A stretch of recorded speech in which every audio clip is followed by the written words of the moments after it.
নমস্কার বন্ধুরা, আমি রাজ। রেলওয়ে চ্যালেঞ্জের ইউটিউব চ্যানেলে তোমাদের প্রত্যেককে জানাই স্বাগত। আপকামিং ডাব্লিউবি, কেপি এবং রেল এক্সামকে টার্গেট করে আজ থেকে জিকে জিএস এর উপর একটা ক্লাস ডে বাই ডে তোমাদের সাথে আপলোড করব এবং ক্লাসগুলো তোমরা খুব মন দিয়ে করো। আপকামিং ডাব্লিউবি, কেপি এবং রেল এক্সামে তোমরা অনেক অনেক উপকৃত হবে এই ক্লাসগুলো থেকে। তো ফার্স্ট ক্লাস যেটা আজকে প্রোভাইড করছি সেটা একটা হিস্ট্রির উপর রাখছি। তো জিকে জিএস এর সবার প্রথম তোমাকে মনে রাখতে হবে যে তুমি যে পরীক্ষাটা দিচ্ছ সেখানে যে সিলেবাসটা রয়েছে সেটা একবার দেখা দরকার। কারণ সিলেবাসে যেটা ইনক্লুড থাকে ওরা কিন্তু কোশ্চেন ওর বাইরে দেবে না, ওর মধ্যেই যা কিছু কোশ্চেন তোমাকে পরীক্ষাতে ফেস করতে হচ্ছে। তো আজকে যে ক্লাসটা প্রোভাইড করব সেটা হচ্ছে হিস্ট্রি ক্লাস 1। তুমি যদি আজকে নিউ ভিউয়ার্স হয় অবশ্যই চ্যানেলটিকে সাবস্ক্রাইব করে রাখো আর পাশে বেল অন করে রাখো, যাতে করে পরবর্তী ক্লাসগুলো নোটিফিকেশন খুব সহজে তোমার ফোনে পৌঁছে যায়। আর ডেসক্রিপশন বক্সে টেলিগ্রাম গ্রুপের লিঙ্ক রয়েছে, সরাসরি টেলিগ্রামে জয়েন করে নিও। কারণ ক্লাস নোটস এছাড়া ক্লাস ওরিয়েন্টেড সমস্ত কিছু আপডেট টেলিগ্রামে কিন্তু সবার প্রথম তুমি পেয়ে যাচ্ছ। তো আজকে যে ক্লাসটা হিস্ট্রির উপর রাখছি, সবার প্রথম তোমাকে যদি কোশ্চেন্স করা হয় যে হিস্ট্রি থেকে কোন কোশ্চেন্সগুলো পরীক্ষাতে পিআরবি বিশেষ করে টার্গেট করে, দেখো হিস্ট্রি থেকে যে কোশ্চেন্সটা পরীক্ষাতে দেওয়া হয় মূলত প্রায় পরীক্ষাতে দেখা যায় যে ইন্দাস সিভিলাইজেশন অর্থাৎ যেটা সিন্ধু সভ্যতা থেকে কোশ্চেন্সগুলো রাখা হয়। তো সিন্ধু সভ্যতা থেকে সবার প্রথম তোমাকে যে কোশ্চেন্সটা করবো যে হরপ্পার সিল এটা কে আবিষ্কার করেছেন, অর্থাৎ হরপ্পার সিলটা কে আবিষ্কার করেছেন। যদি এই কোশ্চেন্সটা তোমাকে বলা হয় যে এটার আনসার কি হবে, তুমি তার উত্তর কি দেবে? হরপ্পার সিল আবিষ্কার করেছে, মনে রাখবে, sir J Fleet. Sir J Fleet. এই জে ফ্লিট কত সালে হরপ্পার সিলটা আবিষ্কার করেছেন? হরপ্পার সিল আবিষ্কার হয়েছে, যেটা মনে রাখবে, 1912 সালে। তাহলে in the year 1912 J Fleet হরপ্পার সিল আবিষ্কার করেছে। দেখো সিন্ধু সভ্যতার আদিবাসীরা মেসোপটেমিয়ানদের কাছে একটা আলাদা নামে পরিচিত ছিল, অর্থাৎ মেসোপটেমিয়ানরা সিন্ধু সভ্যতাদের মানুষ থেকে একটা আলাদাভাবে জানতো। সেটা কি নামে ডাকতো ওদেরকে? সেটা হচ্ছে মেলুহা। পরীক্ষার জন্য খুব ইম্পর্টেন্ট, যে মেলুহা। বোঝা গেল? এই সিন্ধু সভ্যতার যারা মানুষজন, এদের মূলত যেটা প্রধান যেটা কাজ, মানে ওদের যেটা প্রধান জীবিকা ছিল সেটা কি ছিল? পরীক্ষায় দেয়, সেটা মনে রাখবে, কৃষিকাজ। কৃষিকাজ বা চাষবাস। কৃষিকাজ বা চাষবাস। এরা কৃষিকাজ যে করতো এর মধ্যে একটা এক্সেপশন থাকে, অর্থাৎ ব্যতিক্রম। সেটা কি? এরা জোয়ার, বাজরা, ভুট্টা এই সমস্ত তো চাষগুলো করতোই, ধান চাষও করতো, কিন্তু তার মধ্যে যেটার ওরা ব্যবহারটা জানতো না, অর্থাৎ যে চাষটার ব্যবহার ওরা জানতো না, সেটা কি? যেটা হচ্ছে সুগার কেন, অর্থাৎ আখ। অর্থাৎ সিন্ধু সভ্যতার মানুষরা আখ চাষের সাথে কোনো রকম ভাবে যুক্ত ছিল না। এবার মনে রেখে দেবে যে আখ উৎপাদনে ভারতের মধ্যে কোন রাজ্যটা এক নম্বরে রয়েছে। দেখো আখ উৎপাদনের মধ্যে যদি বলা হয় তখন মনে রাখবে ইউপি, অর্থাৎ উত্তরপ্রদেশ। উত্তরপ্রদেশ আমাদের রাজ্যের মধ্যে দিক থেকে সব থেকে বেশি সীমানা বন্টন করেছে, অর্থাৎ প্রায় 9টা স্টেটের সাথে। ঠিক আছে, সেকেন্ড রয়েছে এমপি 5টা। তো উত্তরপ্রদেশে লোকসভার যেটা আসন সংখ্যা সেটা হচ্ছে সর্বাধিক, পরীক্ষায় প্রায় দেয়, মনে রেখে দেবে যে 80টা। নাম্বার অফ সিট কটা? যেটা হচ্ছে 80টা। এবার দেখো এই যে আখ উৎপাদনে যদি উত্তরপ্রদেশ প্রথম হয়ে থাকে, তাহলে তোমাকে যদি বলা হয় যে চিনি উৎপাদনে কোন রাজ্যটা প্রথম স্থানে রয়েছে, যদি তোমাকে চিনি উৎপাদনে বলতো তখন আনসার কি হবে? তখন উত্তর হবে মহারাষ্ট্র। কি উত্তর করবে? মহারাষ্ট্র। মনে থাকবে এই চিনির বাটি, অর্থাৎ পৃথিবীর চিনির বাটি বলা হয় কাকে? পৃথিবীর চিনির বাটি বলা হয় কিউবাকে। পৃথিবীর চিনির বাটি কাকে বলা হয়? আনসার করে আসবে কিউবাকে। তাহলে এগুলো অবশ্যই নোট করবে, আর আপকামিং পরীক্ষাতে তুমি কিন্তু এখান থেকে অনেক প্রশ্ন কমন পাবে। তাই ক্লাসগুলো মন দিয়ে করো, আর তুমি প্রপার ওয়েতে একটা কপিতে নোট করো। যেভাবে ক্লাসগুলো ডে বাই ডে আপলোড করবো তাতে করে overall arts section, science section, এছাড়া সিলেক্টিভ কারেন্ট অ্যাফেয়ার্স 2024 আর 2025, বিশেষ করে যেগুলো পরীক্ষাতে প্রায় দেয়, যেরকম স্পোর্টস, পুরস্কার, সম্মান, রিসেন্ট যারা অ্যাপয়েন্ট হচ্ছেন, এই ওরিয়েন্টেড টার্মগুলো। ঠিক আছে, এবার আমরা যদি মুভ করি যে সিন্ধু সভ্যতার মানুষরা কৃষিকাজ এর মধ্যে যেরকম আখ চাষের ব্যবহারটা জানতো না, ঠিক তেমনি ওরা কোন পশুর ব্যবহারটা জানতো না। কোন পশুর ব্যবহার জানতো না? মনে রেখে দেবে যেটা হচ্ছে ওরা ঘোড়ার কিন্তু ব্যবহার জানতো না। ঘোড়ার ব্যবহার কিন্তু জানতো না। ঘোড়ার পিঠে করে ডাক টিকিট প্রথম কে চালু করেছেন, যদি কোশ্চেন দেয়, এই ঘোড়ার পিঠে করে ডাক টিকিট প্রথম কে চালু করেছেন? কি আনসার করবে? যেটা হচ্ছে শের শাহ। কে করেছেন? শের শাহ। দাড়ি চৌকি, শের শাহ। কিন্তু প্রথম ডাক টিকিট যিনি চালু করেছেন তিনি কে? দেখো ডাক টিকিট যদি বলেন, ডাক টিকিট প্রথম কে চালু করেছেন, কি আনসার করবে? এই ডাক টিকিট প্রথম যিনি চালু করেছেন তার নাম হচ্ছে লর্ড ডালহৌসি। লর্ড ডালহৌসি। আচ্ছা বলতো, লর্ড ডালহৌসি থেকে পরীক্ষাতে আর কোন কোশ্চেন গুলো প্রায় আসে? ডক্ট্রিন অফ লিভস অর্থাৎ সত্য বিলোপ নীতি, যেটা হচ্ছে 1848 থেকে 1853 এই টাইমে কি হয়েছিল, যেটা হচ্ছে ডক্ট্রিন অফ লিভস অর্থাৎ যেটা হচ্ছে সত্য বিলোপ নীতি। সত্য বিলোপ নীতি এটা কে করেছেন? যেটা হচ্ছে লর্ড ডালহৌসি। এনাকে বলা হয় বড় লাট, মনে থাকবে। এছাড়া মনে রাখবে তিনি পিডব্লিউডি পাবলিক ওয়ার্ক ডিপার্টমেন্ট, এছাড়া রেল, এগুলো কিন্তু তিনি চালু করেছেন। রেল পথের জনক যদি বলা হয়, আনসার করে আসো লর্ড ডালহৌসি। এই রেল থেকে পরীক্ষাতে একটা কোশ্চেন খুব দেয়, যেটা হচ্ছে ভারতে প্রথম রেল যেটা চালু হয়েছিল সেটা কত সালে চালু হয়েছিল? আনসারটা করে আসবে এই 1853। কত সাল? 1853, রাইট। কিন্তু যদি এটাই বলতো ওয়েস্ট বেঙ্গলে অর্থাৎ পশ্চিমবঙ্গে রেল প্রথম চালু হয়, মনে রাখবে তার ঠিক 1 বছর পর অর্থাৎ 1854। তাহলে 1853তে প্রথম ভারতের মধ্যে রেল চালু হচ্ছে, যেটা মহারাষ্ট্রের থানে, আর হাওড়া থেকে হুগলি 1854, যেটা হচ্ছে পশ্চিমবঙ্গে প্রথম রেল চালু হয়। আমাদের সব থেকে উচ্চতম রেলওয়ে স্টেশন যদি জানতে চাওয়া হয়, সেটা হচ্ছে হিমালয়ান রেলওয়ে। এবার এটা হচ্ছে ঘুম, যেটা হচ্ছে পৃথিবীর মধ্যে সব থেকে উচ্চতম একটা রেলওয়ে স্টেশন। তো মনে রেখে দেবে উচ্চতম রেলওয়ে স্টেশন যেটা ঘুম কত সালে স্থাপিত হয়েছে? আনসারটা মনে রাখবে যে ঘুমের যেটা রেলওয়ে, যেটা পৃথিবীর মধ্যে সব থেকে উচ্চতম রেলওয়ে, যেটা চালু হয়েছিল 1881।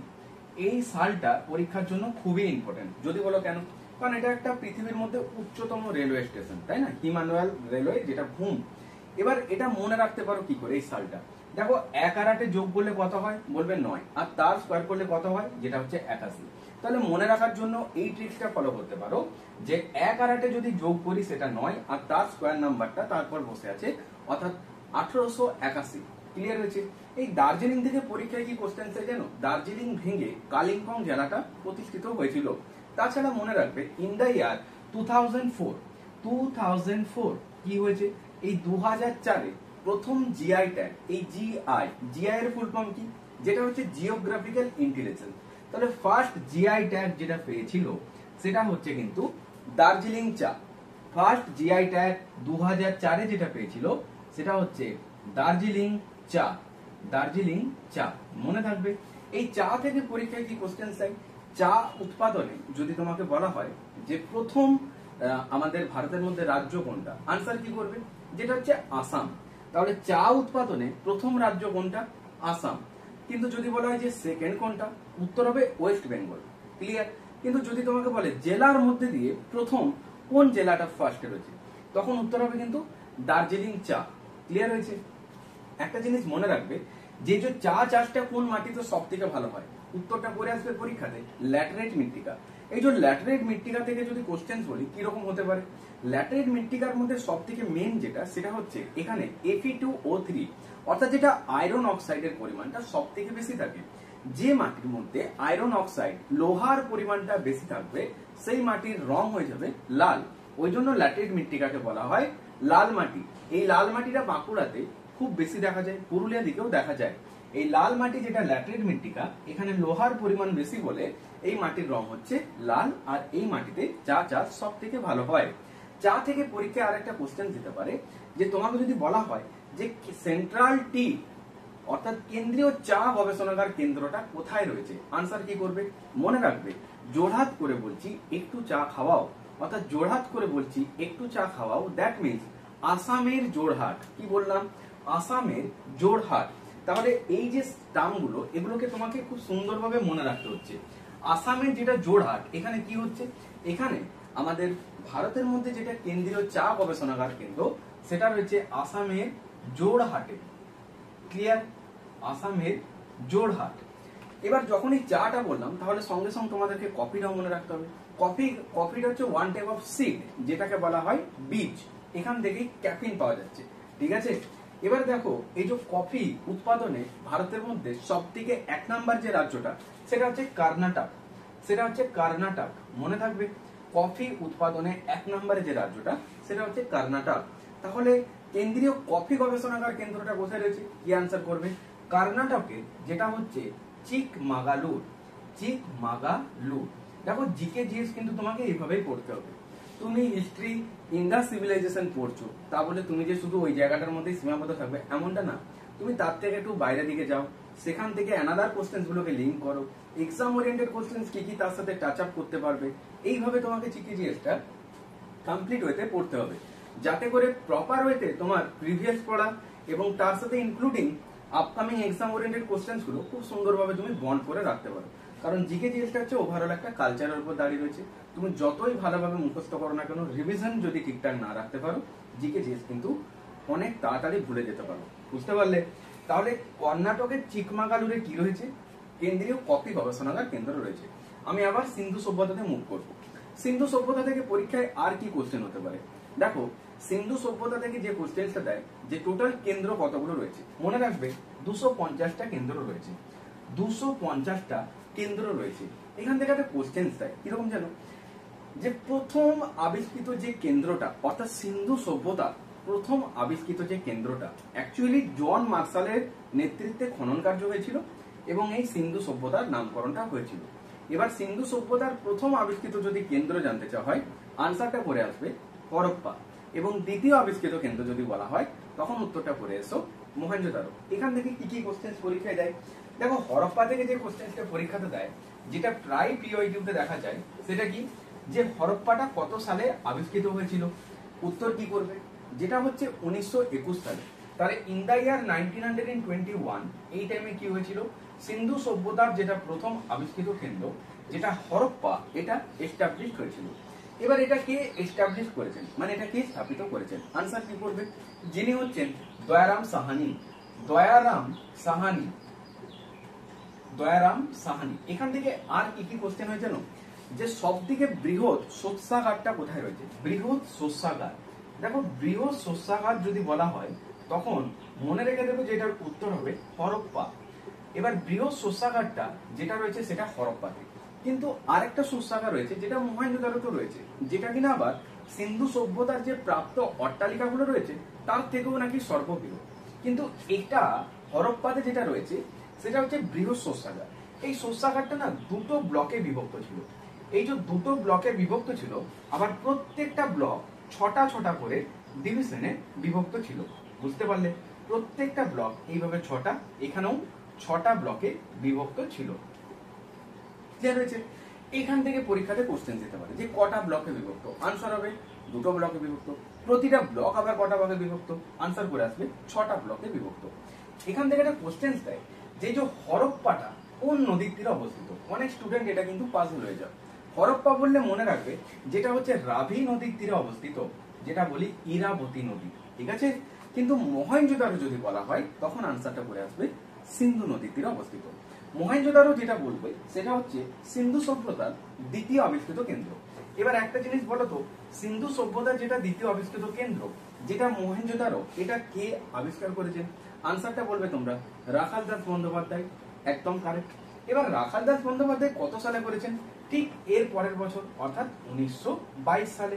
এবার মহেঞ্জোদারো কথার অর্থ কি? যেটা হচ্ছে মাউন্ট অফ ডেড, অর্থাৎ মৃতের স্তূপ। তাহলে হরপ্পা কথাটার অর্থ কি? যেটা হচ্ছে পশুপতির খাদ্য। ক্লিয়ার হয়েছে? মনে রেখে দেবে যে হরপ্পা বা মহেঞ্জোদারো, এগুলো অ্যাকচুয়ালি প্রপার লোকেশনটা কোথায়? যেটা হচ্ছে বোলান পাসের নিকটবর্তী, অর্থাৎ যেটা বালুচিস্তান, পাকিস্তান। আই রিপিট, বোলান পাসের নিকটবর্তী, বালুচিস্তান, পাকিস্তান। আর মহেঞ্জোদারোটা হচ্ছে সিন্ধু নদীর তীরে অবস্থিত। যদি বলে যে একটা দাড়িওয়ালা পুরুষ মূর্তি, এটা কোথায় মিলেছিল? আনসার হবে কিন্তু হরপ্পা। তাহলে দাড়িওয়ালা পুরুষ মূর্তি যদি বলে, আনসারটা করে আসবে হরপ্পা। কিন্তু যদি তোমাকে কোশ্চেন করা হয় যে বলতো ব্রোঞ্জের তৈরি একটা নর্তকী মূর্তি, ব্রোঞ্জের তৈরি একটা নর্তকী মূর্তি, সেটা কোথায় মিলেছিল? তখন আনসারটা করতে হবে কিন্তু মহেঞ্জোদারো। তাহলে এই জায়গাগুলোতে তুমি কিন্তু পাজল হবে না। যদি বলে দাড়িওয়ালা পুরুষ মূর্তি, আনসার করে আসো হরপ্পা। যদি বলে ব্রোঞ্জের তৈরি নর্তক মূর্তি, আনসার করে আসো মহেঞ্জোদারো। ক্লিয়ার করতে পারলাম? একটা জিনিস এখান থেকে পরীক্ষাতে প্রায় দেয়, সেটা কি জানো? এই হরপ্পা আর এই মহেঞ্জোদারো, এই সিন্ধু সভ্যতা যেটা পড়ছো, এই সিন্ধু সভ্যতাটা কোন যুগে? তো মনে রাখবে এটা হচ্ছে ব্রোঞ্জ যুগে। সিন্ধু সভ্যতা হচ্ছে ব্রোঞ্জ যুগে। সিন্ধু সভ্যতার মানুষরা লোহার ব্যবহার কিন্তু জানতো না, তারা কিন্তু লোহার ব্যবহার জানতো না। ঠিক এর উল্টো যেটা হচ্ছে বৈদিক সভ্যতা। আমি বৈদিক সভ্যতা যখন পড়াবো তখন দেখবে সেটা দুটো ডিভিশনে ভাগ হয়েছিল। একটা হচ্ছে ঋগ্বৈদিক সভ্যতা, আর একটা হচ্ছে পরবর্তী বৈদিক সভ্যতা। এই যে বলা হয় না যে ব্যাটেল অফ 10 কিংস অর্থাৎ 10 রাজার যুদ্ধ, এটা কোন টাইমে কন্ডাক্ট হয়েছিল? আনসারটা করতে হবে ঋগ বৈদিক সভ্যতা। ক্লিয়ার করতে পারলাম? এবার এই বৈদিক সভ্যতায় যখন আসছে সেখানে আর্যরা আসছে। এবার আর্যরা মনে রাখবে ওদের মেন যেটা কাজ ছিল সেটা হচ্ছে পশুপালন ছিল, অর্থাৎ আর্যদের মেন কাজ ছিল পশুপালন। তার মধ্যে আরেকটা জিনিস যেটা পরীক্ষাতে দেয় যে আর্যরা অ্যাকচুয়ালি জাতিতে কি? আর্যরা তো এই ওরিয়েন্টেড টার্মগুলো আছে। তার পাশাপাশি ওরা যেরকম যাযাবর, ওরা যেরকম পশুপালন করত। এবার ওই বৈদিক সভ্যতা থেকে যেটা তোমাকে লিঙ্ক করে রাখতে হবে, ওরা আবার লোহার ব্যবহারটা জানতো। তাহলে বৈদিক সভ্যতার মানুষরা লোহার ব্যবহারটা জানতো, এবং ওই লোহার ব্যবহারটা জানতো বলেই তারা ওই টাইমে কি করেছিল? লোহা দিয়ে বিভিন্ন অস্ত্র তৈরি করে বন জঙ্গল কেটে থাকার জন্য জায়গাগুলো তৈরি করেছিল। এবার হরপ্পা থেকে আরেকটা কোশ্চেন তোমাকে দেয় কিরকম, এই যে হরপ্পার মহেঞ্জোদারো, মহেঞ্জোদারোতে কি হয়েছিল? বৃহৎ স্নানাগার দেখা গিয়েছিল। স্নানাগারটা যেহেতু বৃহৎ তাই 39 ইন্টু 23 ইন্টু 8, এটা কি?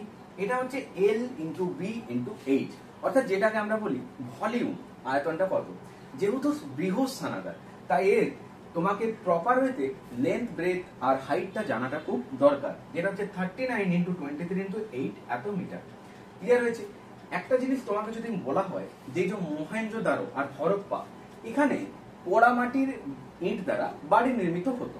এবার এখানে যারা মানুষজনরা থাকতো তারা দুভাবে থাকতো। সেটা কিরকম একটু ভালো করে বোঝো, দুভাবে কিভাবে থাকতো। কারণ একটা থাকতো ওপরে আর একটা থাকতো নিচের এলাকায়। এবার উঁচু এলাকায় কারা থাকতো?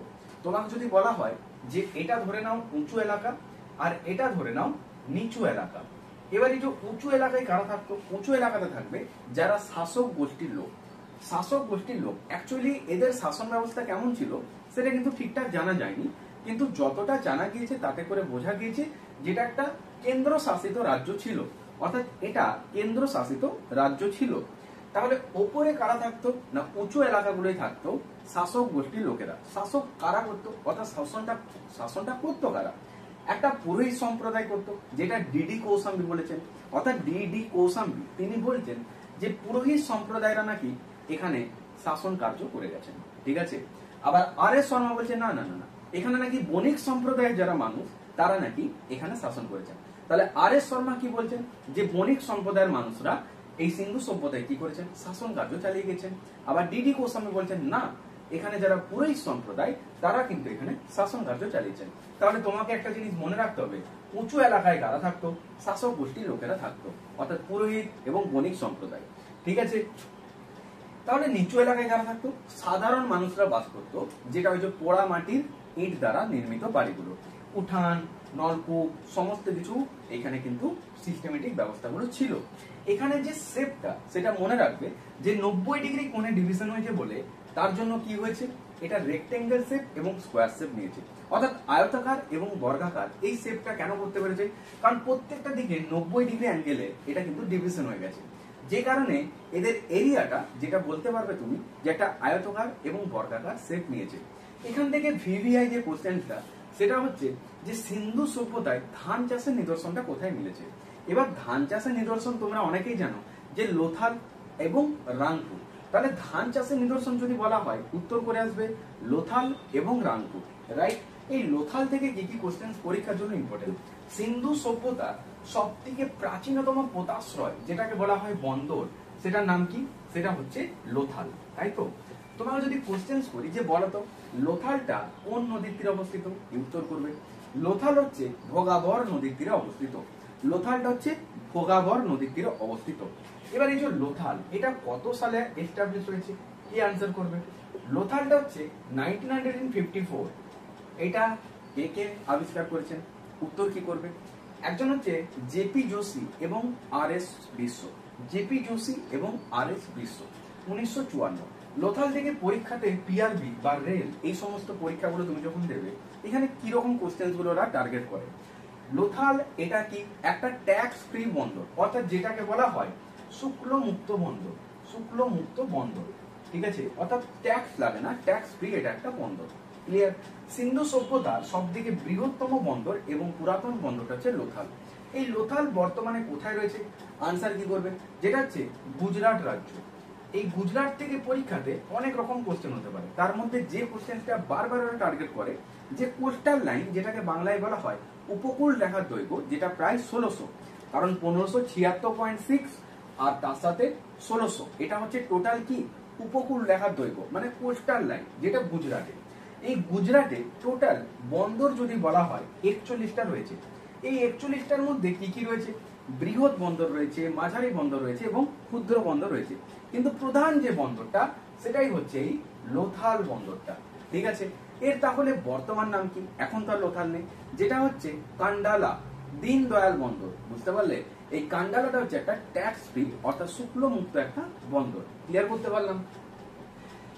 লোথাল এবং রামপুর থেকে কোশ্চেন সেটা আসে, ভালো করে লিঙ্ক করে রাখো যে এখানে ধান চাষের নিদর্শনটা কিন্তু মিলেছিল। তাহলে এক্সামিনার তোমাকে যদি পরীক্ষাতে কোশ্চেন দেন যে বলতো সিন্ধু সভ্যতার কোথায় চাষবাসের নিদর্শন মিলেছিল, তখন কি আনসার করবে? চাষবাস, চাষবাসের নিদর্শনটা কোথায় মিলেছিল, আনসার কি করবে? তখন কিন্তু লোথাল বা রামপুর হবে না। লোথাল বা রামপুরটা হচ্ছে স্পেশাল ফর ধান চাষের জন্য, ঠিক আছে। কিন্তু চাষবাসের নিদর্শন যেটা মিলেছিল সেটা হচ্ছে মেহেরগড়। ইয়েস, মেহেরগড় সভ্যতা। এই যে মেহেরগড় সভ্যতা, এখান থেকে পরীক্ষায় অনেক রকম কোশ্চেন হতে পারে। কেন জানো? কারণ এই মেহেরগড়কে কি বলা হচ্ছে জানো? সিন্ধু সভ্যতার, সিন্ধু সভ্যতার পথ প্রদর্শক, পথ প্রদর্শক। তাহলে মেহেরগড়ের একটা কি নাম দেখলে? সিন্ধু সভ্যতার পথ প্রদর্শক কাকে বলা হয়? মেহেরগড়। ভারতীয় উপমহাদেশের প্রাচীনতম সভ্যতা, আই রিপিট, ভারতীয় উপমহাদেশের প্রাচীনতম সভ্যতা সেটা হচ্ছে মেহেরগড় সভ্যতা। ক্লিয়ার করতে পারলাম? ভালো করে মনে রাখবে 1973 থেকে 1980 এই টাইমটাতে কি হয়েছিল? মেহেরগড় সভ্যতাটা এস্টাবলিশ হয়েছিল। পরীক্ষায় অনেক সময় এই মেহেরগড় সভ্যতার এস্টাবলিশড ইন দ্য ইয়ার, এটা তোমাকে জানতে চাওয়া হয়। আনসার কি করবে? As per option. তুমি যদি দেখো 1974 রয়েছে, এটা আনসার করবে। তুমি যদি দেখো 1973 রয়েছে, এটা আনসার করবে। তবে এর মধ্যে যে অপশনটা থাকবে সেটাই কিন্তু হিট করতে হবে। মনে রেখে দেবে যে মেহেরগড়টা কে আবিষ্কার করেছেন। এটা আবিষ্কার করেছেন স্যার জা ফ্রান্সোয়া জ্যারিজ এবং রিচার্ড এইচ মিজি। কি বললাম? স্যার জা ফ্রান্সোয়া জ্যারিজ এবং রিচার্ড এইচ মিজি। কার নেতৃত্বে? ক্যাথরিন জর্জের নেতৃত্বে। তাহলে মনে থাকবে স্যার জা ফ্রান্সোয়া জ্যারিজ এবং রিচার্ড এইচ মিজে, ক্যাথরিন জর্জের নেতৃত্বে মেহেরগড় সভ্যতাটা এস্টাবলিশ হয়েছিল। ক্লিয়ার করতে পারলাম? তাহলে ধান চাষের নিদর্শন বললে লোথাল এবং রামপুর, এটা আনসার করে আসো। কিন্তু চাষবাসের নিদর্শন যদি বলে, আনসার কিন্তু করতে হবে মেহেরগড় সভ্যতা। সিন্ধু সভ্যতার পথপ্রদর্শক, উত্তর হবে মেহেরগড় সভ্যতা। ভারতীয় উপমহাদেশের প্রাচীনতম সভ্যতা, both are still answer, Mehrgarh is the correct answer, যেটা in the year 1973 to 80 এই টাইমে এটা এস্টাবলিশ হচ্ছে। ক্লিয়ার হয়েছে? মনে রাখবে চালনাহদারো, চালনাহদারো যেটা 1973 টাইমে হয়েছিল চালনাহদারোটা।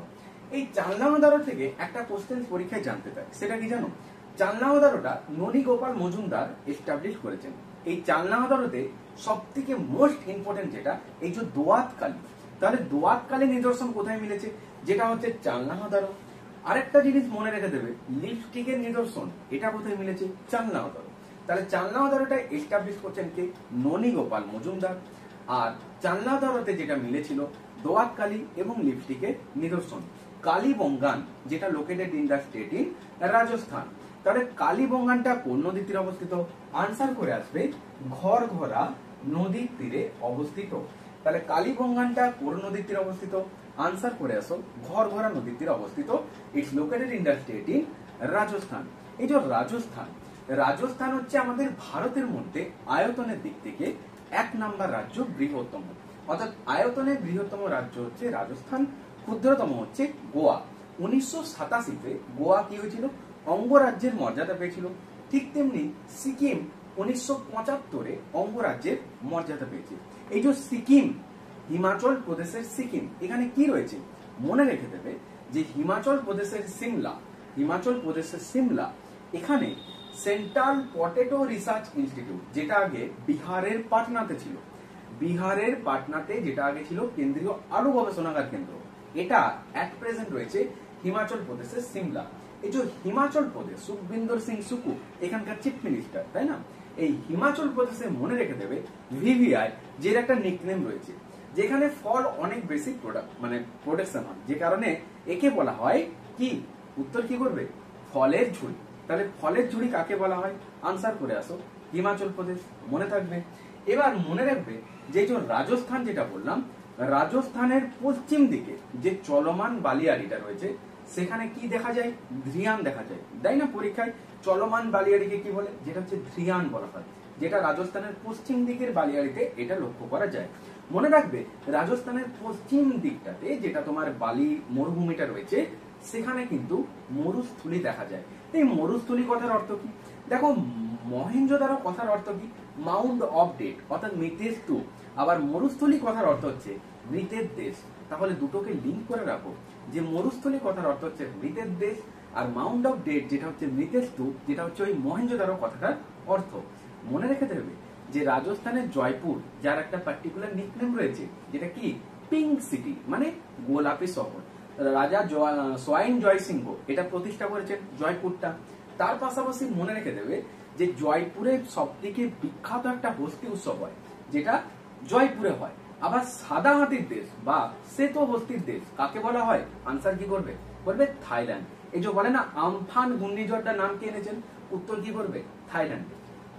তো প্রপার হইতে তোমাকে জিকে জিএসটা এইভাবে লিঙ্ক করে রাখতে হবে, তবে তুমি জিকে জিএসটা খুব সুন্দরভাবে মনে রাখতে পারবে। এই যে সিন্ধু সভ্যতা থেকে আরো কি কোশ্চেন হতে পারে? সিন্ধু সভ্যতার পশ্চিম দিকে যদি বলা হয় কোন উপকূলটা রয়েছে? যেটা রয়েছে মার্কান উপকূলে অবস্থিত সুত কাজেন্দর। কি বললাম? মার্কান উপকূলে অবস্থিত সুত কাজেন্দর, এটা হচ্ছে সিন্ধু সভ্যতার পশ্চিমতম কেন্দ্র। উত্তরপ্রদেশের যেটা আলমগীরপুর, যেটা হচ্ছে পূর্বতম কেন্দ্র। মহারাষ্ট্রে অবস্থিত দৈমাবাদ, এটা হচ্ছে দক্ষিণতম কেন্দ্র।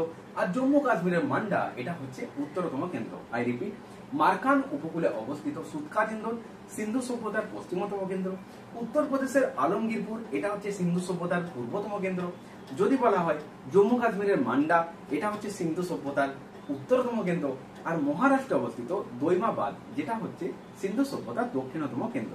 এই যে বলে না ভারতের মধ্যে কটা রাজ্যে বিধান পরিষদ রয়েছে? দেখো, বিধান পরিষদ কোন রাজ্যে থাকতেও পারে, আবার নাও থাকতে পারে। তাহলে বিধান পরিষদ টোটাল 6টা রাজ্যে রয়েছে। উত্তরপ্রদেশ, অন্ধ্রপ্রদেশ, মহারাষ্ট্র, কর্ণাটক, তেলেঙ্গানা, বিহার। উত্তরপ্রদেশ, অন্ধ্রপ্রদেশ, মহারাষ্ট্র, কর্ণাটক, তেলেঙ্গানা, বিহার। তাহলে বলে যদি যে নিচের কোন রাজ্যে বিধান পরিষদ নেই, তাহলে তোমাকে 6টা রাজ্যের নাম জানতে হচ্ছে। পশ্চিমবঙ্গে ছিল, কিন্তু 1ও নয় 6ও নয়, অর্থাৎ ইন দা ইয়ার 1969 এই টাইমে ওয়েস্ট বেঙ্গল থেকে বিধান পরিষদ বিলুপ্ত হয়েছে। যেরকম 7 সিস্টার, মানে যেটাকে আমরা বলি 7 ভগিনী। কি কি রয়েছে? অরুণাচল প্রদেশ, আসাম, মণিপুর, ত্রিপুরা, মেঘালয়, মিজোরাম, নাগাল্যান্ড। তাহলে এটা বাদ দিয়ে যেটা থাকবে সেটাই 7 সিস্টারের অন্তর্ভুক্ত নয়। এখন এই যে কোশ্চেনের লাস্টে কি দেওয়া হয়, যে নিম্নের কোনটি নয়, কোনটা ঠিক নয়, এই যে না গুলো দেওয়ার মানে কি? তুমি যে হ্যাঁ গুলো জানো সেটা এক্সামিনার চেক করছে। All of the above, both A and B correct, none of this, বা কোনোটাই না, এগুলো দেওয়ার উদ্দেশ্য কি এক্সামিনার? তোমার যে ক্যাপাসিটিটা, তুমি যে তোমার কোয়ালিটিটা, সেটা কিন্তু চেক করে নেন এক্সামিনার। কারণ একটা কোশ্চেনে তুমি যখনই নান অফ দিস বা অল অফ দ্য এবাভ বা both A and B are correct, এটা যখন হিট করছো, দেন তুমি এটা শিওর যে তুমি কোশ্চেনটার উপর কতটা সিওরিটি রয়েছে। তো পরীক্ষাতে একুরেসিটা মোস্ট ইম্পর্টেন্ট। রেলওয়ে এক্সামে মনে রেখে দেবে যেখানে যেটা নেগেটিভ মার্কিং থাকে, মোস্ট ইম্পর্টেন্ট 1/3 অর্থাৎ 33.33, আর ডাব্লিউবিকেবিতে 1/4 অর্থাৎ 0.25। তো নেগেটিভ মার্ক জন্য অনেক সময় কি হয়, তোমার যেটা মেন নাম্বারটা থাকে সেটা কিন্তু অনেক ডাউন হয়ে যায়। কিন্তু একুরেসিটা যদি ঠিকঠাক তুমি ধরে রাখতে পারো, সেই ক্ষেত্রে তোমার যেটা নাম্বারটা থাকবে সেটা কিন্তু, যদিও সিলি মিস্টেক্স কিছু হয়, খুব একটা ডাউন হবে না। কিন্তু একুরেসি যদি তুমি ঠিক রাখতে না পারো, তোমার যেটা জানা নাম্বার, যেটা তুমি প্র্যাকটিস করে পরীক্ষার হলে সলভ করে কোশ্চেনগুলো উত্তর করছো, সেখান থেকে কিন্তু নাম্বারটা অনেক নিচে চলে আসবে। তাই একুরেসি মাস্ট। ঠিক আছে, তো এইভাবেই ক্লাসগুলো তোমাদের সাথে প্রোভাইড করব। আজকে যেটা ছিল হিস্ট্রির ওপর ক্লাসটা ছিল ক্লাস 1, এইভাবে ডে বাই ডে ক্লাসগুলো আপলোড করবো। তো অবশ্যই রেলওয়ে চ্যালেঞ্জারকে সাবস্ক্রাইব করে নাও আর পাশে বেলটা অন করে রাখো, যাতে করে পরবর্তী ক্লাসগুলোর নোটিফিকেশন খুব সহজে পেয়ে যাও। আর উইকলি 2 দিন তোমরা পাবে ম্যাথামেটিক্স অ্যান্ড রিজনিং এর ক্লাস। কলকাতা পুলিশ বাই লীলা রয় 2024, যেটা ক্র্যাকের নিউ এডিশন, যার সেট 9 পর্যন্ত ম্যাথ কমপ্লিট হয়েছে এবং রিজনিং। তো উইকলি 2 দিন করে কি করব, যেটা তোমার এই ক্র্যাকের যে সলিউশনটা, সেটা একদিন ম্যাথ আর একদিন রিজনিং, এটা সলিউশন থাকবে। আর বাকি 5 দিন থাকবে তোমাদের সাথে র্যান্ডম জিকে কুইক রিভিশন। তো আজকে যেটা ছিল জিকে ফাইটারের ক্লাস 1 হিস্ট্রি। তো কেমন লাগলো ক্লাসটা অবশ্যই কমেন্ট সেকশনে জানিও। আর এই সমস্ত ক্লাসগুলো পাওয়ার জন্য অবশ্যই তোমরা কমেন্ট সেকশনে তোমাদের মতামত জানিও। আর ডেসক্রিপশন বক্সে টেলিগ্রাম গ্রুপের লিংক দেওয়া রয়েছে, সরাসরি টেলিগ্রামে জয়েন করে নিও। ক্লাস ওরিয়েন্টেড সমস্ত কিছু আপডেট টেলিগ্রামে পেয়ে যাবে। এছাড়া ক্লাসের নোট পিডিএফ সমস্ত কিছু টেলিগ্রামে এবার থেকে প্রোভাইড করা হবে, তাই টেলিগ্রামে জয়েন করে নিও। আর যারা জিকে জিএসটাকে একটা র্যান্ডম কুইক রিভিশন করতে চাইছো, অর্থাৎ খুব অল্প টাইমের মধ্যে জিকেটাকে তুমি একটা র্যান্ডম রিভিশন স্কেলে রাখতে চাইছো, তার জন্য তোমাকে আসতে হবে যোদ্ধা ব্যাচে। এই যোদ্ধা ব্যাচটা সম্পর্কে তোমাকে একটু বলে রাখি, যেটা আমার যোদ্ধা ব্যাচ। তুমি যদি এই ব্যাচে জয়েন করতে চাও, তাহলে তোমাকে 9144556275 9144556275 এটা হোয়াটসঅ্যাপ এবং হেল্পলাইন, হোয়াটসঅ্যাপ প্লাস কল, এই নাম্বারে তুমি যোগাযোগ করে নিও। যোদ্ধা ব্যাচে ওভারঅল জিকে জিএসটাকে আপকামিং ডাব্লিউপিকেপি রেল এক্সামকে টার্গেট করে ক্লাসটা কমপ্লিট করানো হয়েছে এবং এর এখনো টেস্ট বাকি রয়েছে। তো যারা এই ব্যাচে আসতে চাইছো, সরাসরি জয়েন করে নিও। জিকে জিএসটাকে কিভাবে বন্ড করে রাখবে, বা একটা কোশ্চেন থেকে অ্যানাদার কোশ্চেন গুলোকে কিভাবে লিঙ্ক করবে, এক্সাম ওরিয়েন্টেড কোশ্চেন গুলোকে তার সাথে কিভাবে ধরে রাখবে, বা একটা কোশ্চেন থেকে অ্যানাদার যে কোশ্চেন যেগুলো এক্সাম ওরিয়েন্টেড, সেটাকে কিভাবে লিঙ্ক আপ করবে, তার নমুনা পাবে তুমি যোদ্ধা ব্যাচে। তাই অবশ্যই তোমরা এই নাম্বারে যোগাযোগ করে তোমরা এই ব্যাচে জয়েন করতে পারো। সমস্ত কিছু আপডেট এই নাম্বারে যোগাযোগ করলে পেয়ে যাবে। খুব সীমিত মূল্যে তোমরা এটা পারচেস করতে পারছো। মাত্র একবারই পে করতে হবে 200, অনলি ওয়ান টাইম 200, এটা পে করতে হবে। ওভারঅল যে ক্লাসগুলো রয়েছে সেটা একটা কপিতে র্যান্ডম নোট করো এবং তুমি নিজেই বুঝতে পারবে যে এক্সামের জন্য তুমি জিকে জিএসে কত স্ট্রং হয়ে গেছো। আপকামিং ডাব্লিউপিকেপি বা রেল এক্সাম যদি তোমার টার্গেট হয়ে থাকে, তোমার জন্য এই ব্যাচটা অনেক হেল্পফুল হবে। এবং এখান থেকে তুমি GK GS number of question huge accuracy দিয়ে কিন্তু একদম কমন পাবে এবং একুরেসি দিয়ে তুমি কিন্তু কোশ্চেনগুলো হিট করে রাখতে পারবে। ওকে, তাই অবশ্যই এই নাম্বারে হেল্প করে নিও আর যোদ্ধা ব্যাচে সরাসরি জয়েন করে নিও। ওয়ান টাইম পে করবে 200, অনলি 200 একবারই পে করবে। সরাসরি এখানে যোগাযোগ করে নিও। আর এর সাথে তোমরা পাচ্ছ যেটা সিলেক্টিভ 2024 এর বাছাই করা কারেন্ট অ্যাফেয়ার্স, যেগুলো আপকামিং এক্সামের জন্য ভিভিআই। তো সমস্ত কিছু ইনক্লুড আছে। আর যেখানে হিস্ট্রি, জিওগ্রাফি, ইকোনমিক্স, কনস্টিটিউশন, এছাড়া ফিজিক্স, কেমিস্ট্রি, বায়ো, তার সাথে ইনক্লুড আছে স্ট্যাটিক জিকে এবং সিলেক্টিভ 2024 এর কারেন্ট অ্যাফেয়ার্স। এর এখনো টেস্ট গুলো বাকি রয়েছে, তাই সরাসরি এখানে জয়েন করে নিও।